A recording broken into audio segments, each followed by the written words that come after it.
धन्यवाद श्री प्रेम शुक्ला जी, श्री प्रत्युष जी, आप सभी का अभिनंदन है, आप सभी को प्रणाम एवं नमस्कार। आज हम टीवी देख रहे हैं तो बहुत सारे विषय आपके सामने हैं। इंडी अलायंस, जिसको माननीय प्रधानमंत्री जी ने बहुत ही उचित शब्दों में घमंडिया अलायंस कहा है। घमंडिया अलायंस के मार्च, घमंडिया अलायंस के प्रोटेस्ट देखने को मिल रहे हैं। जहां तक घमंडिया अलायंस का सवाल है, जहां तक इंडी अलायंस का सवाल है, उनको जोड़ने वाला जो फेविकॉल है वो दो है। एक है शराब और दूसरा है अपमान। किस प्रकार से सनातन का अपमान करना, किस प्रकार से भारत के सभ्यता का अपमान करना, किस प्रकार से बड़ों का अनादर करना। आज दोनों विषय हिंदुस्तान की राजनीति और हिंदुस्तान के मीडिया की खबर की धुरी बनी हुई है। शराब धुरी बनी हुई है। एक भाग रहा है, शराब में घोटाला करके कोई नेता भाग रहा है, और दूसरी और कुछ ऐसा नेता हैं, कुछ ऐसे भी लोग हैं जिन्होंने भारत के वाइस प्रेसिडेंट के साथ जिस प्रकार का मखौल उड़ाया है और उसके बाद मार्च पास्ट कर रहे हैं, उसके विषय में भी उनका पर्दाफाश करना है। आप सभी जानते हैं और यह विदित है कि 2 नवंबर को शराब घोटाले को लेकर, एक्साइज पॉलिसी के स्कैम को लेकर अरविंद केजरीवाल को सेंट्रल एजेंसीज ने, ईडी ने, एनफोर्समेंट डायरेक्टरेट ने समन किया था कि अरविंद जी आइए, हम बैठेंगे आमने सामने, आपसे सवाल जवाब करेंगे। और ये जो करोड़ों का घोटाला हुआ है, और जहां तक करोड़ों का घोटाला हुआ है, ये कोई भारतीय जनता पार्टी के नाते हम नहीं कह रहे हैं, गिनती अभी तक चल रही है। 2 घोटाले हमने देखे हैं हाल फिलहाल में। मैंने क्यों कहा कि इंडी अलायंस को जोड़ने वाला फेविकॉल शराब है। शराब का पैसा अलमारी दर अलमारी 3 दिसंबर को मतगणना चल रही थी और नोट की गिनती भी चल रही थी। 350 करोड़ से अधिक की नोट की गिनती हुई थी और वो शराब का पैसा था। कांग्रेस के एक सांसद धीरज साहू जी के घर से निकला था। वहां तो गिनती सीमित हुई कि 350 से अधिक करोड़ रुपए उसके अंदर है। और जहां तक केजरीवाल जी के शराब का हिसाब किताब है, अभी तक गिनती चल रही है। सुप्रीम कोर्ट ने मनीष सिसोदिया के बेल के समय, रिजेक्ट करने के समय बड़े स्पष्ट शब्दों में कहा था कि there is an established money trail. Money trail है और एस्टैब्लिश्ड है, ये देश के सर्वोत्तम न्यायालय ने कहा। फिर भी आप अरविंद केजरीवाल जी की बेशर्मी को देखिए, आज भी भाग गए। 2 नवंबर को भागे थे, आज भी भाग गए। 2 नवंबर को जब उन्हें बुलाया गया था तो एक चिट्ठी अरविंद केजरीवाल जी ने लिखा था। वो चिट्ठी आप सबने देखा भी। ये चिट्ठी अरविंद केजरीवाल जी ने लिखा था। अरविंद केजरीवाल जी ने उस चिट्ठी में बड़े स्पष्ट रूप से लिखा था, 5वें नंबर पॉइंट पे मैं वो पढ़ना चाहूंगा। As the Chief Minister of the State of NCT of Delhi, I have governance and official commitments for which my presence is required, particularly in view of the Diwali festivities coming up in the second week of November 2023.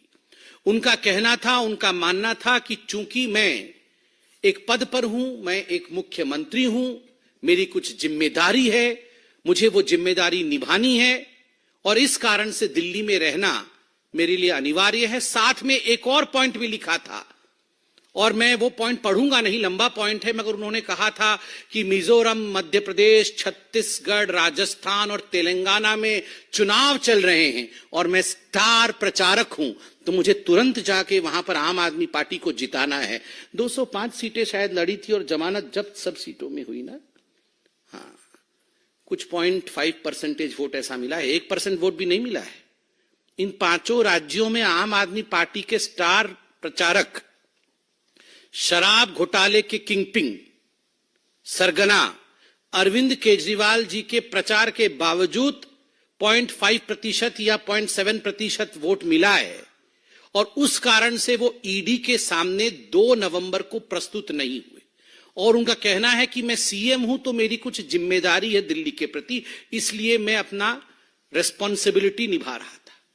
Arvind Kejriwal ji ने आज भी एक चिट्ठी लिखी है, ये आज की चिट्ठी है, जब उन्हें ईडी ने फिर से पूछताछ के लिए शराब घोटाले, जिसके किंग पिन है अरविंद केजरीवाल, जिसके मास्टरमाइंड है अरविंद केजरीवाल, करोड़ों करोड़ रुपए का गबन किया है अरविंद केजरीवाल जी ने, मोटा माल कमाया है अरविंद केजरीवाल जी ने, जब इस विषय में पूछताछ करने के लिए बुलाया गया तो एक चिट्ठी लिखी है अरविंद केजरीवाल जी ने।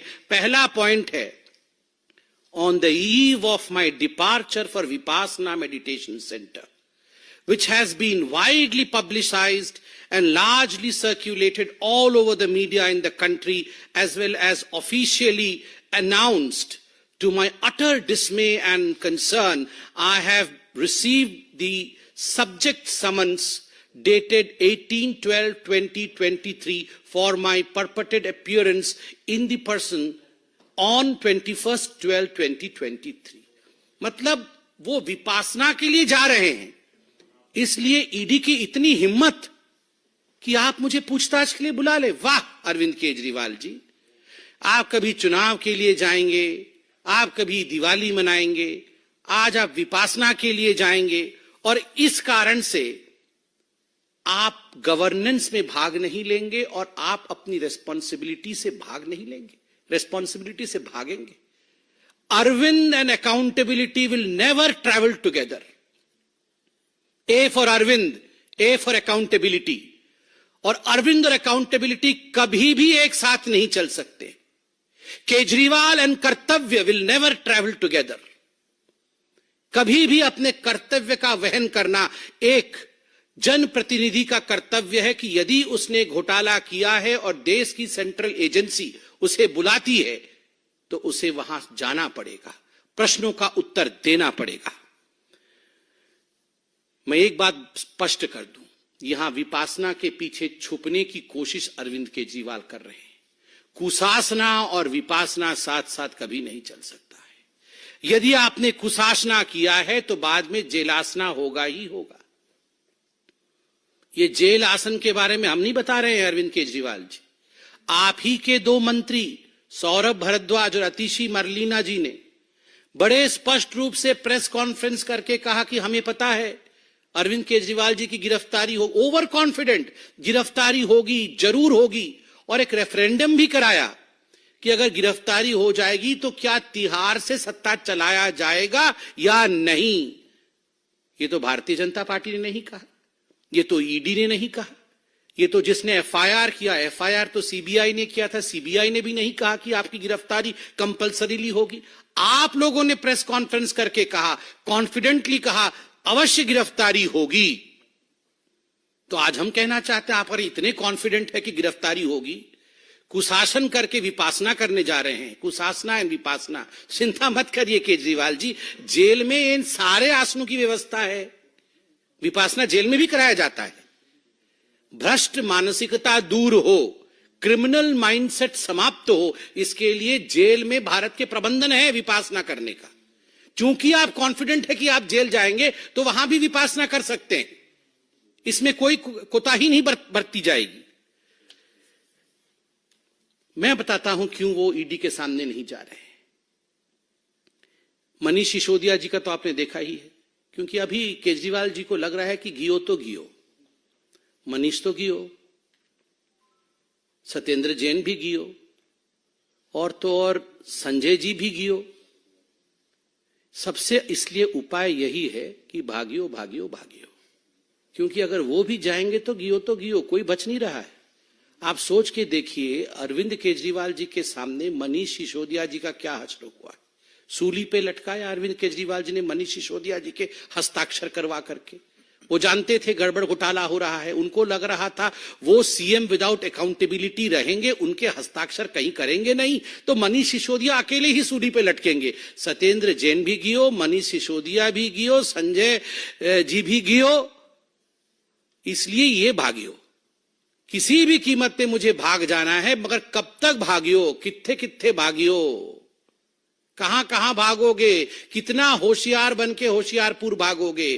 कहीं भी भागोगे, याद रखिए केजरीवाल जी, कानून के हाथ लंबे होते हैं, बहुत लंबे होते हैं।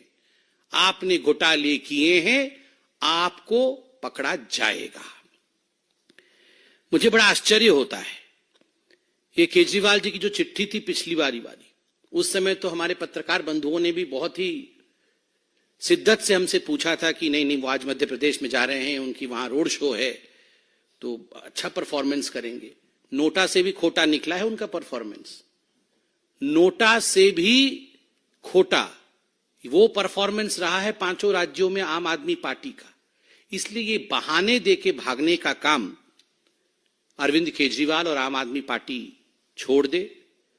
सत्ता शराब इंडी अलायंस का मौसम खराब, सत्ता शराब इंडी अलायंस का मौसम खराब, तभी इधर उधर भाग रहे हैं आली जनाब। वो सब जानते हैं कि जो सत्ता की चाहत में शराब की घोटाला किया था उन्होंने, और जो इंडी अलायंस के सहारे सत्ता में प्रधानमंत्री बनने के सपने केजरीवाल जी देख रहे थे, अब वो सारा मौसम बिगड़ गया है। इस कारण से इधर उधर भाग रहे हैं। सत्ता शराब इंडी अलायंस का मौसम खराब, तभी इधर उधर भाग रहे हैं आली जनाब। ये तो था एक फेविकॉल का जोड़ शराब का और अरविंद केजरीवाल जी की भागने की कहानी। मगर बड़े दुख के साथ मुझे कहना पड़ रहा है कि जो अभी मार्च चल रहा है तथाकथित इंडी अलायंस के सदस्यों का, घमंडिया अलायंस के सदस्यों का, vice president of India Jagdeep Dhankhar ji के साथ जिस प्रकार का व्यवहार किया गया है, जिस प्रकार से सार्वजनिक रूप से एक संवैधानिक उच्च पद पर प्रतिष्ठित व्यक्ति का अभद्रामी पूर्वक अपमान किया गया है, this is not just a political issue, ये केवल एक राजनीतिक विषय नहीं है। भारत जैसे देश में यह एक संवेदनशील इशू है, इमोशनल इशू भी है। मेरे पिताजी भी उम्रदराज है। आज मैं अपने पिताजी को देखता हूं तो कभी कभी मुझे भी लगता है कि थोड़े से वो भी झुक गए, कंधा उनका झुक गया है। क्या कोई बेटा अपने पिताजी के झुके कंधों का मजाक उड़ा सकता है? क्या भारत ने कभी यह सिखाया है? आप सब अपने गिरेबान में झांक के अपने माता पिता को देखिए, किसी के पिता 60 साल के हैं, किसी के पिता 70 साल के हैं। हो सकता है रीढ़ की हड्डी थोड़ी झुक गई हो सकता है कंधे थोड़े झुक गए हो सकता है वो थोड़े बीमार हो, मगर क्या हम अपने माता पिता का मजाक बना सकते हैं? संसद की उन सीढ़ियों पर, वो मंदिर की सीढ़ियां हैं, वो हिंदुस्तान की सभ्यता की सीढ़ियां हैं, उन सीढ़ियों में उकेरा गया है हिंदुस्तान की कहानी। उन सीढ़ियों पर कोई आम व्यक्ति नहीं, उन सीढ़ियों पर जनता द्वारा चुने गए संवैधानिक पदों पर बैठे हुए सांसदों द्वारा जब वाइस प्रेसिडेंट ऑफ इंडिया के साथ, भारत के उपराष्ट्रपति के साथ बॉडी शेमिंग किया जाता है, तो याद रखिए ये केवल वाइस प्रेसिडेंट ऑफ इंडिया, उपराष्ट्रपति भारत की बॉडी शेमिंग नहीं हो रही है, उन तमाम बुजुर्गों की बॉडी शेमिंग हो रही है जो हम अपने घरों में देखते हैं। और एक बात मैं स्पष्ट रूप से बता दूं और कान खोल के सुन ले, जाटों के कंधों का मखौल उड़ाना मना है। हिम्मत किसकी है जो जाटों के कंधों का मखौल उड़ाए? ये फौलाद के कंधे हैं जाटों के। जब जब मां भारती की आवश्यकता रही है, जब जब मां भारती की सुरक्षा की आवश्यकता रही है, हमारे जाट भाइयों ने फौलाद के कंधों के साथ सीना तान करके हिंदुस्तान के लिए वो खड़े रहे हैं। इसलिए आगाह करते हैं, जाटों के कंधों का मजाक कोई ना उड़ाए। ये कंधे मां भारती के कंधे हैं और जाटों की रीढ़ की हड्डी कभी झुक नहीं सकती। ये वो रीढ़ की हड्डी है जो हम सबको एक करके खड़ा करती है। इसलिए जाटों की रीढ़ की हड्डी झुक गई है, इसकी मिमिक्री करने की कोशिश करना यह अपमानजनक है, आपत्तिजनक है, दुखद है। यह राष्ट्रीय शौर्य के साथ खिलवाड़ है। किसको छोड़ा है इस कांग्रेस पार्टी ने? किसको छोड़ा है इन इंडी अलायंस वालों ने? कितनी उच्च विचार की साधारण परिवार से, आदिवासी परिवार से हमें प्रेसिडेंट ऑफ इंडिया मिली है, भारत की राष्ट्रपति। भारत के राष्ट्रपति के रंग को लेकर मखौल उड़ाना, भारत की राष्ट्रपति को राष्ट्रपत्नी कहना, क्या चल रहा है? आपको जनता वोट नहीं देगी, आपको जनता हराएगी, आप अपना फ्रस्ट्रेशन राष्ट्रपति और उपराष्ट्रपति पर निकालेंगे, इस प्रकार की भाषा का प्रयोग करेंगे। मैं आज पूछना चाहता हूं भूपेंद्र हुड्डा जी से हरियाणा में, मैं आज पूछना चाहता हूं रणदीप सिंह सुरजेवाला जी से, खड़े होकर कहिए, खड़े होकर कहिए आप, क्या जाटों के कंधे झुक सकते हैं? जो लोग जाटों के कंधों का मजाक बनाएंगे, क्या उन्हें बख्शना चाहिए? डेमोक्रेटिक रूप से क्या उन्हें बख्शना चाहिए, या हमें लोकतांत्रिक रूप से इन लोगों को जवाब देना चाहिए जिन लोगों ने एक समुदाय विशेष के साथ मजाक बनाया है? यह प्रश्न बहुत गंभीर है। ममता बनर्जी जी ने भी, कल मैं उनकी बाइट को देख रहा था, उन्होंने भी कहा Rahul Gandhi is the one who is responsible. Rahul Gandhi जिस प्रकार से उन्होंने व्यवहार किया है, केवल रिकॉर्डिंग नहीं की है, वो केवल एक म्यूट स्पेक्टेटर और केवल फोन पे रिकॉर्ड कर रहे थे, ऐसा नहीं है। उन्होंने इंटरैक्ट भी किया है और कहा भी है उंगली उठाकर कि I am a Lok Sabha member. It was a theatrics which was planned. यह एक पूरा का पूरा विषय ऐसा था जो प्लान्ड तरीके से, सुनियोजित तरीके से एक समुदाय और खास करके एक कॉन्स्टिट्यूशनल पोस्ट पे बैठे व्यक्ति को नीचा दिखाने का प्रयोग किया गया है। यह प्रयोग कभी भी सफल नहीं होगा। हिंदुस्तान की जनता सभ्यता और संस्कार में विश्वास रखती है। जवाब लोकतांत्रिक तरीके से हिंदुस्तान की जनता देगी। धन्यवाद। कोई प्रश्न हो तो अवश्य पूछे।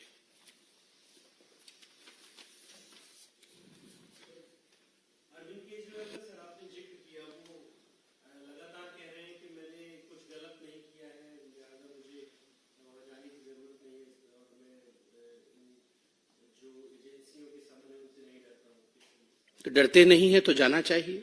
उन्हें लगता है उन्होंने कुछ गलत नहीं किया है, सब कुछ ठीक किया है, और ये जो नोटिस इशू हो रहा है, उन्हें समन्स जो उन्हें इशू हो रहे हैं वो गलत है, तो कोर्ट जाना चाहिए। कोर्ट जाके आप इन समन्स को खारिज करवाइए।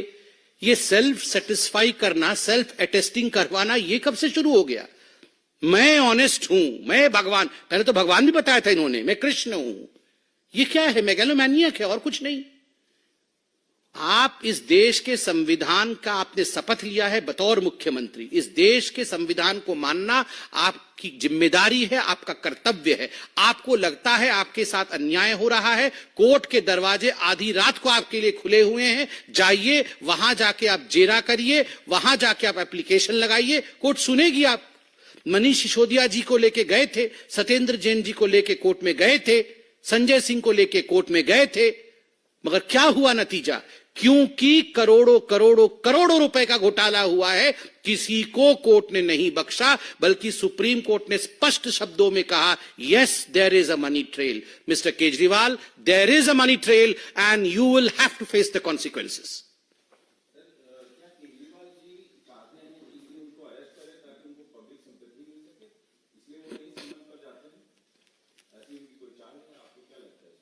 कोई चाल नहीं है, वो भाग रहे हैं। कल तो मैं वो शॉट देख रहा था, घर से निकलकर कैसे भागे वो। आप लोग बाहर खड़े थे, वो किसी को देखे नहीं, तुरंत भाग गए। अरे कोई सिंपत्ति नहीं। कौन सा मनीष सिसोदिया को सिंपत्ति मिला? संजय सिंह जी का कौन सा सिंपत्ति मिला है? सत्येंद्र जैन जी को कौन सा सिंपत्ति मिला है? ये देश की जनता है। अगर देश की जनता की गाढ़ी कमाई में से आप खोट करेंगे, आप भ्रष्टाचार करेंगे, तो देश की जनता सिंपत्ति नहीं देने वाली है। सिंपत्ति अगर देती देश की जनता तो 0.5% वोट नहीं मिलता 5 राज्यों में। 5 राज्य 0.5% वोट, नोटा से भी खोटा।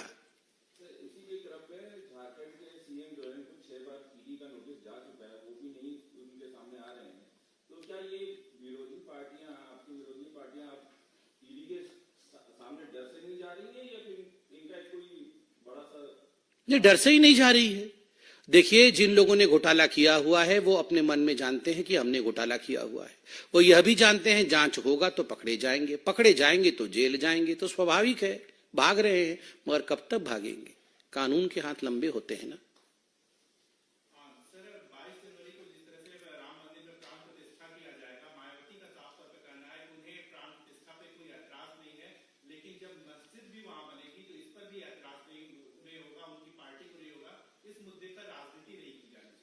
देखिए, मैं इस विषय पे कोई कमेंट नहीं करूंगा क्योंकि ये न्यास का कार्यक्रम है। भारतीय जनता पार्टी इसको आयोजन नहीं कर रही है। चूंकि ये हमारे पॉलिटिकल पार्टी का कार्यक्रम नहीं है, पार्टी के प्रवक्ता के नाते मैं इस पर कोई टिप्पणी नहीं कर सकता।